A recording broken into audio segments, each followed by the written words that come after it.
क्योंकि सत्संग में आने से हमारे अंतःकरण के मैल नाश होते हैं, हमारे ऊपर पाप चढ़े हुए होते हैं, जिस कारण से परमात्मा में अरुचि बन जाती है।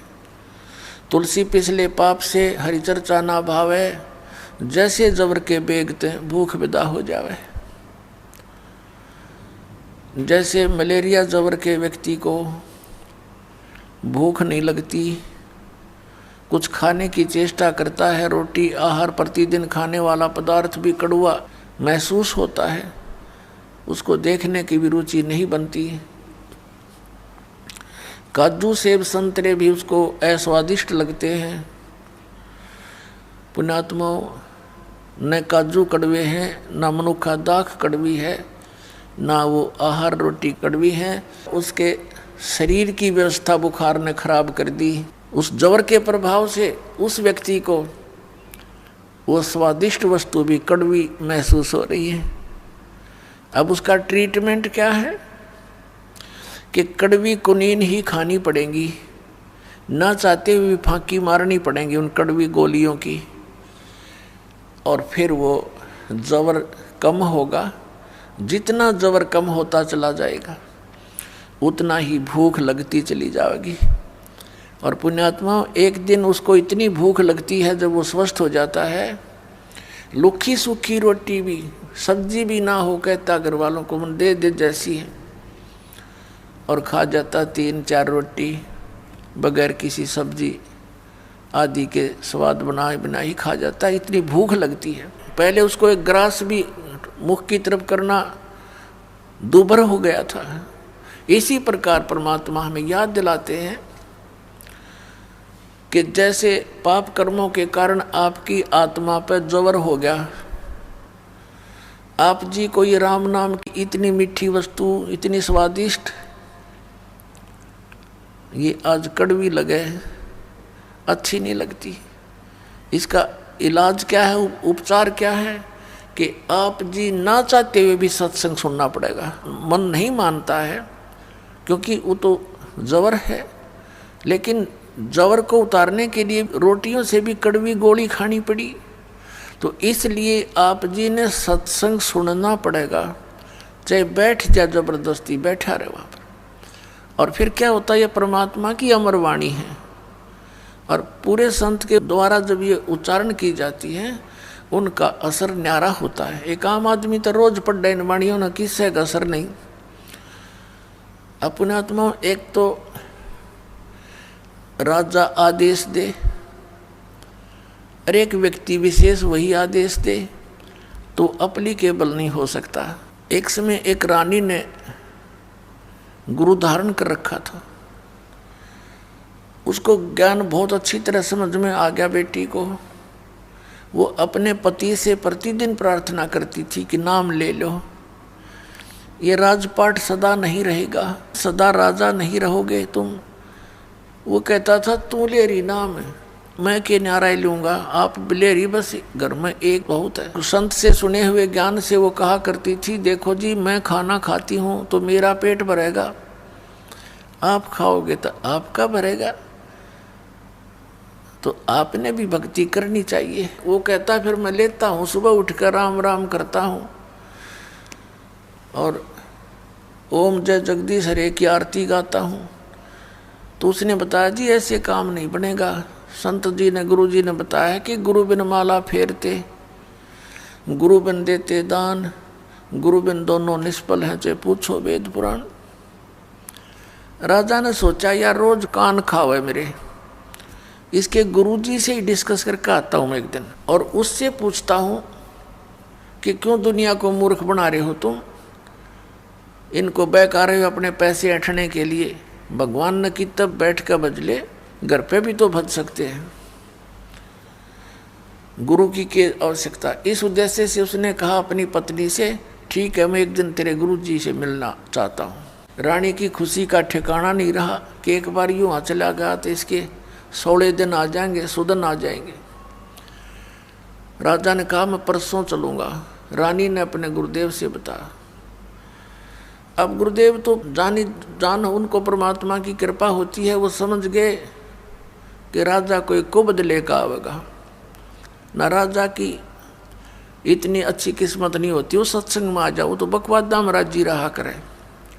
क्यों उस समय उसका आगे पाछे 50-60 आदमी सलूट मारनी है, जी सर करनी है, उसने भगवान की आवश्यकता कतई नहीं होती, वो तो ज्ञान से पता लगता है। राजा आया और अच्छा आसन दे दिया गया राजा को। तो संत जी ने कहा कि आओ राजन, कैसे आगमन हुआ। राजा तो जिस उद्देश्य से गया था सीधा ही बोला कि आप क्यों इन भोले बालों को मूर्ख बना रहे हो, क्या गुरु बनाना आवश्यक है?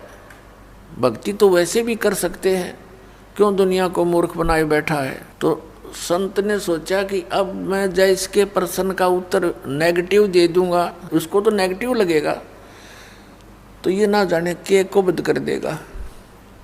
उसने कहा राजन, अब तो मेरा भजन का समय हो गया है, मैं कभी आपके घर आऊँगा और आराम से बैठ कर डिस्कस करेंगे। राजा ने सोचा बहुत बढ़िया, वहाँ इसकी खूब खबर लूँगा, अच्छी तरह इसके कान खाऊँगा, सारी पूछ लूँगा इससे। कहने लगा ठीक है, आप वहाँ आ जाना। यूँ कह कर राजा उठ कर चला। अब क्या हुआ,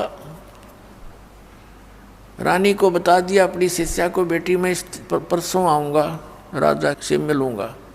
उसने जाके घर बता दिया कि कल गुरुजी आएंगे मेरे। अब राजा बाहर बैठा सिंहासन के ऊपर, नो सज दे के अपनी पूरी टौर दिखाने खातिर आसपास सैनिक खड़े, बॉडीगार्ड, अंगरक्षक, नौकर। अब बाहर पहरेदारों से यानी नौकरों से बोल दिया गया कि एक संत आएंगे। रानी के जो संत हैं वो नौकर जानते थे, क्योंकि रानी को साथ लेकर जाते थे रथ वगैरह में, कि उसको आने देना, रोकना नहीं। अब वो संत जी सीधे जा रहे थे, राजा बैठा सिंहासन पर, ऊंचे आसन पर, सैनिक खड़े थे।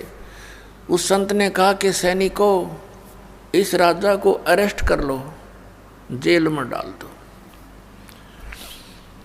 अब वो उसके मुंह की तरफ देख रहे हैं कि यू क्या बकवास कर रहा है, और वो राजा भी देख रहा है कि अच्छा बकवास दिया आदमी, ये तो मेरे राज्य को हड़पना चाहता है। उस संत ने फिर कहा कि तुम्हें सुनाई नहीं देता, अरेस्ट करो इसको, गिरफ्तार कर लो इसको, ये बैठा सिंहासन पर। अब वो टस से मस नहीं हुए, वो आज्ञा का इंतजार कर रहे हैं, आदेश का, कि राजा क्या आदेश देता है, इसका बकलता रहा है भी। राजा ने कहा कि इसको अरेस्ट करो। इतना कहना ही था कि वो पकड़ ली बाजू दोनों तरफ से। अगला आदेश क्या होगा ये वो इंतजार कर रहे थे।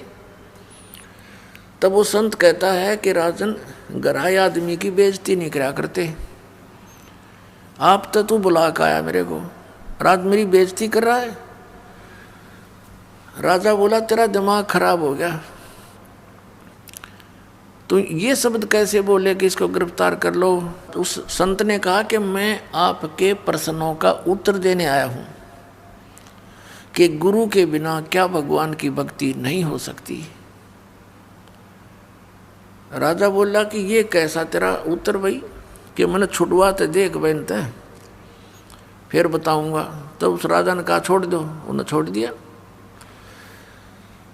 अब संत ने कहा कि देखो राजन, जो शब्द मैंने बोले थे वही आपने बोले। मैंने इनसे बोला था राजा को अरेस्ट कर लो, ये टस से मस नहीं हुए, और आपने वही शब्द बोले थे इसको अरेस्ट कर लो, ये सभी गति में आगे और तुरंत मुझे गिरफ्तार कर लिया। आपके वचन में शक्ति है, मेरे वचन में वो शक्ति नहीं है जो आपके में है। आपके आदेश लागू हो गया। इसी प्रकार आध्यात्मिक मार्ग में मेरे वचन में शक्ति है, और मैं जो वचन दूंगा वो कार्य करेगा, और आप उसको कहते रहना वो कार्य नहीं करेगा। ठीक इसी तरह ये उदाहरण समझ ले। राजा की बुद्धि साफ होगी, नीचे उतर गया सिंहासन से, चरण पकड़ दिए। तो पुण्यात्माओं, ऐसे जो साधना हम गलत भी करते हैं, अपने मनमुखी भी करते हैं, उससे भी लाभ नहीं होता। तो संत के वचन में शक्ति होती है, और उस शक्ति से ही वो शब्द आपके अंदर काम करता है। जैसे जो औषधि होती है इंजेक्शन के माध्यम से शरीर में प्रवेश कर दी जाती है तो वह काम करेगी, और बगैर सिरंज के वह अंदर नहीं जा सकती। तो ये समझो कि संत की वाणी सिरंज होती है, वो आपके अंतःकरण में इस मंत्र को प्रवेश करती है, फिर वो मंत्र आपके यहाँ कार्य करता है। इन्हीं मंत्रों को अन्य आदमी देता रहेगा, कोई लाभ नहीं होगा, अधिकारी है ही नहीं वो उसको देने का। तो इस प्रकार संत वचन की शक्ति से आपके अंदर भक्ति प्रवेश करते हैं, और फिर इस सत्संग के माध्यम से ये वाणी अमर वाणी जो महापुरुषों ने बोली थी, उस वाणी को अधिकारी बोलता है तो वो आपके ऊपर असर करती है। वो ऐसे असर करती है जैसे किसी को सर्प डस जाता है, और उस सर्प के विष उतारने का एक मंत्र बोलता है गारडू, वो सपेरा, तो उस समय वो व्यक्ति मूर्छित पड़ा होता है जिसको सर्प ने काट रखा है। उसको पता ही नहीं ये बोलने वाला क्या वाणी बोल रहा है, और उसको बार बार उच्चारण करने से कुछ समय के बाद उसमें हलचल होती है, विष उतर जाता है, और न उस वाणी को वो समझता है कि बोल क्या रहा है। तो पुण्यात्माओं ठीक इसी प्रकार हमारे अंतःकरण हमारी आत्मा पर पाप कर्मों का विष चढ़ा हुआ है। इन महापुरुषों की वाणी, सदग्रंथों की वाणी और अधिकारी के द्वारा बोली गई आपके ऊपर से वो कुछ ऐसे जो पाप होते हैं वाणी के पाठ उच्चारण श्रवण करने से ही कटा करते हैं। क्योंकि हम जब तक परमात्मा के चरणों में नहीं आते, सत्संग रूपी इस धोबी घाट पर हम नहीं आते, ये ड्राई क्लीन की शॉप समझ लो, यहाँ पर ड्राई क्लीन की दुकान है यहाँ, तो जब तक हम इसके संपर्क में नहीं आएंगे तो मैल कैसे समाप्त होगा, मैल समाप्त हुए बिना उज्जवल कपड़ा कैसे होगा। तो आप यहाँ आते हो, अपने मित्र प्यारों को भी लाते हो, हमने भी जितने दिन सत्संग होता है सबको आना अलाउड कर रखा है, आओ सत्संग अवश्य सुनो। बाकी समय में हम केवल अपने भक्तों से ही मिल पाते हैं, अन्य से कोई हम डिस्कस कर भी नहीं सकते, इसलिए अन्य को आमंत्रित नहीं करते। अन्य दिनों में सत्संग के दौरान सभी आ सकते। तो कोई मित्र, कोई रिश्तेदार, रिलेटिव किसी के साथ आता है तो चाहे वो किसी उसकी शर्म से भी आ गया, प्रार्थना से आ गया, किसी कामवश आ गया, तो यहाँ सुनेगा। वो चाहे अनचाहा बैठा रहे, उसके ऊपर भी उस गारुड़ के मंत्र की तरह असर हो रहा है। और एक दिन ऐसा आएगा कि उसको भूख लगेगी उस परमात्मा की वाणी की, और फिर वो ऐसा आएगा कि लोग नो कहेंगे इसका भी पता नहीं कि मंत्र मार दिया।